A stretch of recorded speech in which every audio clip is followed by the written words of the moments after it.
Sultan Muhammad again, personal and business consultant of Softo Media, and the author of A Million Stars to Self-Empowerment.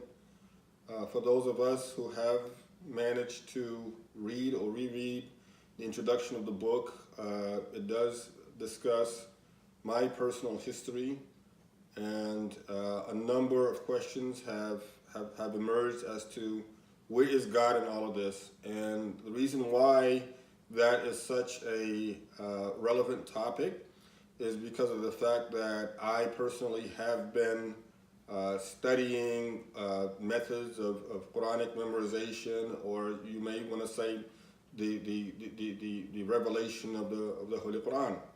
And I'm asked over and over, okay, you've written this book, and you're also writing another book about Muslims being dead wrong. What is all of this about? And I just wanted to address that. Number one, where is God in all of this? God is and has always been in our lives in one way, shape, or form. God has been the one to actually given us life.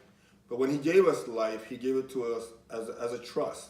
That means that it's our lives. We have a determination, or we have a choice to make.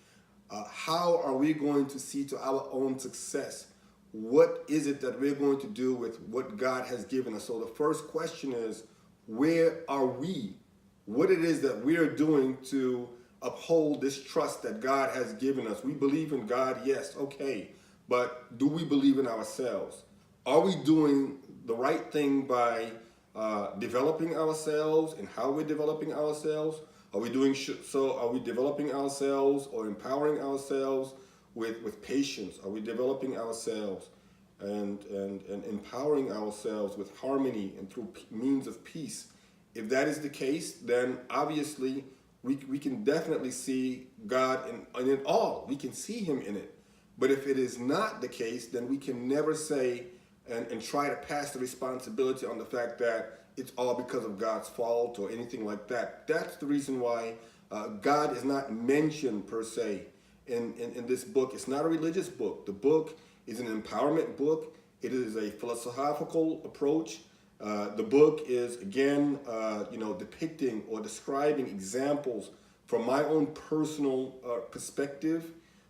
It is not something which can be referred to back to Islam or back to Judaism or Christianity or Buddhism. That's not what the book is there for. The book is there to share a universal message about what it is that you find to be the greater qualities in yourself, maximizing on those through very basic means of peace, sincerity, and harmony. That's why the book is there.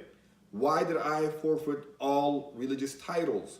I forfeited all religious titles because I feel that the most important title is the one that we have within ourselves. How we define ourselves within ourselves is more important than a title of, a high priest, which has been given to us by someone, when we do not feel that way about ourselves, or we're somehow enlarged in the wrong way because of that title, and not developing ourselves, or not thinking that we are in need of any further development, not feeling that it is important to go upon the road of empowerment on a rightful way, step into it with the right foot. So that's the reason why I forfeited all religious titles of myself, which have been addressed to me, or I have been addressed by. This is the reason why. So I wanted to address that. And why is it a universal message? We are all human beings. We can't say that because of the fact that a person is a senior consultant, or because of the fact that a person is a senior executive, or this title that they have, their lives are more important than the person who does not have that title. We must say, and we must think, that our lives are as important as the next person. And whether that person wants to see it that way or not, that is up to them. But as from our perspective, we need to see ourselves as being contributors to our societies, and we cannot do that without empowering ourselves in the right way. without taking on the right responsibilities and the trust that we have been created to have.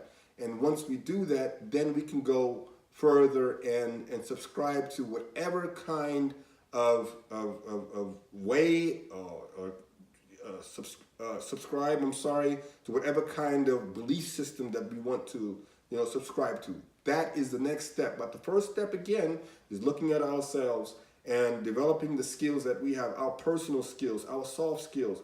These are really important, knowing ourselves well. And in the next video, I want to talk a little bit about the various elements. I mentioned, military strategies, and this is important. It is not something that, we may be told at the clerical levels or at the lower levels. I also mentioned the SWOT analysis, the strengths and weaknesses and opportunities and threat analysis, which is done through the risk management. I want to elaborate more on that. But for now, I want to thank everybody for your support. It is tremendously appreciated. And if you like the videos, please do subscribe. Do not forget to subscribe. And if you have any kind of feedback, I'd love to hear from you. I thank you very much, and you all have a blessed day.